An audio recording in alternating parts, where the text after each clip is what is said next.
是咁的，上個禮拜我哋接受咗港鐵嘅邀請，冇錯，其實係咁耐之前嘅事啦。參加咗今年嘅 DSE，唔係依個，係呢一個第一屆，佢可能係最後一屆嘅鐵路 DSE，開始排隊入場啦。入場之後就要收埋手機，同真正嘅公開試冇分別，跟住同正常嘅考試一樣啦，派卷講規矩咁上下。3、2、1，開考啦！依家嚟到解題嘅環節，我哋精選咗幾條問題，各位讀者都可以一齊作答，睇你會唔會係狀元。呢條第12條點解可以咁難嘅？但係呢條題目我記得係要問一個人嘅，嗰個人叫大西北代表 KOL 許賢。我覺得可以俾阿許賢咧，你數唔數到啊？估唔到，你撞咩咧？咁啊，撞下。你撞先，爭少少。有冇人有信心係數到啊？係。天日5，冇錯。天行6，冇錯。天秀7，正確。天月8，冰島。天榮9，合理。天湖10，準確。天池11，完美。答案係呢個準確。你問下。好。2、3、4、5、6、5、幾多號啊？好啊，呢條就係咁嘅答案，非常好。我呢條Maggie 啊，唔好意思啊，真係俾支咪嚟啊，大佬。但首先，淨係條題目咧，我都睇咗2分鐘，所以咧，我係完全即係乜？咁但係我都解釋下啦，點解係 D 咧？其實咧係喺我哋嘅，首先我講乘客車門先啦。其實喺每一對嘅乘客車門上面咧，有4個嘅開關掣嘅。咁其實呢啲掣咧係為咗確保所有車門係完全關閉妥當啦，同埋鎖好，咁啲車先至可以正常開出啦。咁所以喺乘客車門每對門有4個開關同開關掣，分別係關門開關掣啦，同埋門鎖開關掣。咁就乘翻咧抽出入面咧有80對乘客車門咧，就會係350啦。咁但係大家都估漏咗我哋用駕駛室嘅車門喎。咁每道駕駛室嘅車門咧就有兩個微開關掣嘅。咁再乘翻一個4個車門啦，咁所以就會係8隻微開關掣。咁加埋一齊咧，答案就係多318啦。掌聲俾阿 Maggie 我哋使入邊，如果可以幫忙搭車，但我要問一問阿 Maggie 啊，可唔可以解釋下？可以嘅，咁大部分都答啱冇咩錯。咁其實咧，我俾大家望下咁樣啦。咁其實喺路軌周邊鋪設嘅呢啲碎石仔咧，我哋嘅專業名稱就係叫道渣啦。咁唔知大家有冇發現咧，其實佢形狀咧都係會比較鋒利嘅，唔會係好多滑嘅。咁樣係為咗俾佢哋更加可以拼埋一齊，可以緊扣住，而且一個比較穩定嘅結構啦。咁雖然道渣嗰個主要嘅作用咧，係為咗幫助平均分佈列車嘅重量啦，防止我哋嘅路軌同埋枕木咧出現下沉嘅情況。但係佢仲有好多其他嘅功能嘅喎，例如頭先提到就係吸震同埋減噪啦。因為當我哋啲列車行駛嘅時候咧，都一定會有震動同埋噪音產生出嚟。咁道渣咧，因為係碎石造成咧，佢之間會有好多空隙，咁所以就可以吸收到部分嘅震動，而減少嗰個震動值嘅傳播去個頂嗰度減低噪音啦。咁另外一個作用咧就係排水啦，因為當遇到落雨嘅情況咧，其實道渣係可以防止啲雨水咧積聚啦，因為啲水咧係會順住嗰啲石仔嘅空隙之間流走嘅，咁就可以保持我哋道路地乾爽啦，就唔會有生鏽嘅情況發生嘅。咁所以答案咧就係幫助剎車啦，因為呢個唔係道渣嘅功用嚟嘅，我哋嘅剎車咧都係靠列車嘅剎車系統。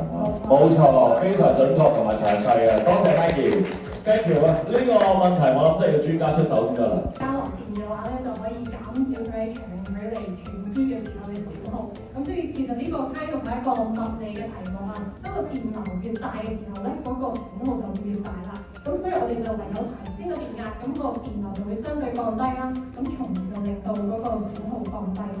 高壓交流電咁好嘅時候，咁點解唔係條線都用咧？有個安全要求啦，就係用個淨空高度嘅安全要求。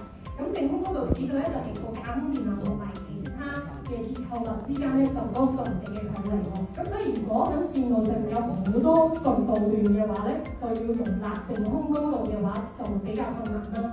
因為可能會甚至係擴大成個隧道嘅空間先至可以容納到㗎嘛。咁而東鐵線咧，因為絕大部分嘅路段都係地面咧，就冇咁有呢個困難啦。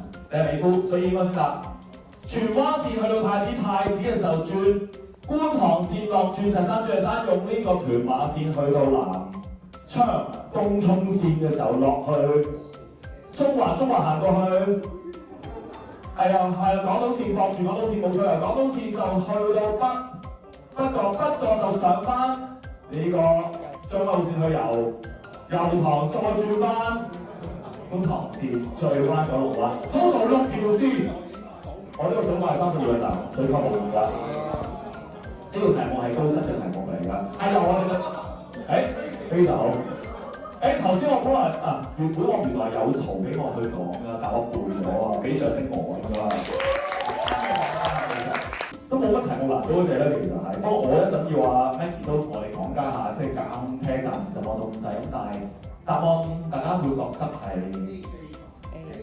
喂，你哋咁樣我哋好難做喎，真係。我哋不如咁啦，我哋先請5星星同5星嘅狀元榜眼出咗嚟，攞咗張屬於你哋嘅專屬嘅考核成績通知書。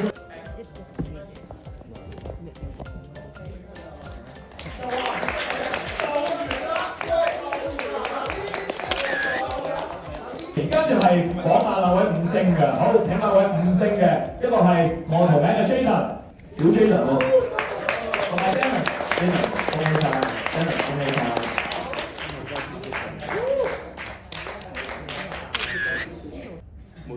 好嚟啦！我覺得最高興係認識到咁多位鐵路嘅狂迷，因為呢個世界對你哋可能有好多嘅 comment， 但係我覺得你哋多數仲得意，即係你哋係。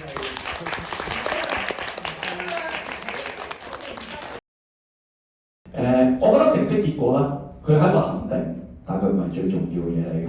中間過程你付出幾多先係重要。而慶幸咧 ，MC 有咩好處咧？就係有選擇。人生最好嘅地方就係咩咧？係有選擇。錯咗唔緊要，有塗改嘅痕跡。咁呢個先係我哋完整嘅人生。我今日好開心可以同大家並肩作戰，多謝大家。考試呢樣嘢咧，其實我覺得我唔會同你講係唔重要，因為喺呢個 moment 一定係最重要嘅。但係我覺得從來都係。你入咗去咧就唔好諗，完咗亦都唔好諗，就等個結果，然後當個結果出到嚟條路之後再練，即係等於我而家有4分，可能啲觀眾會笑我好渣，平時問答你錯好似好叻咁樣，咁但係我已經唔介意點樣睇。咁然後我哋係覺得應該要抱住一個平常心去考平時考試，尤其是即係譬如今次啦，希望今次個氣氛可以鼓勵到即係 DSE 嘅考生，好似啱先我話咧咁樣講就係。DSE 好重要啦，但係唔係你人生嘅終點，即係之後都好多選擇題可以俾你揀唔同嘅路嘅，咁所以就希望大家盡力俾心機考完就好，唔使俾太大壓力自己。我最後簡單做個總結啊！好多人咧問過我一個問題，你覺得你人生最靚嘅時刻係幾時？然後我腦入邊咧曾經去諗，自己係衡量唔到自己靚，一定人哋講。其實每個人都要揾到自己發光發亮嘅地方，所以我哋任何時間都可以係搭上一個列車。佢會帶你去到終點，多謝大家。等陣先，大家最期待嘅站長呢？究竟佢嘅成績係點啊？佢嘅成績係嘅2分1都冇啊，得2咋？究竟係點解呢？我瞓翻買你鋪㗎，你而家得個2.4，重考。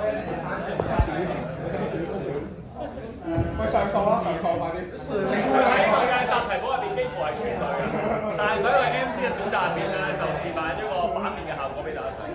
答啱晒啲題目難，要答錯晒啲題目更難。最後祝各位2025 DSE 可以攞到5星星，考到狀元。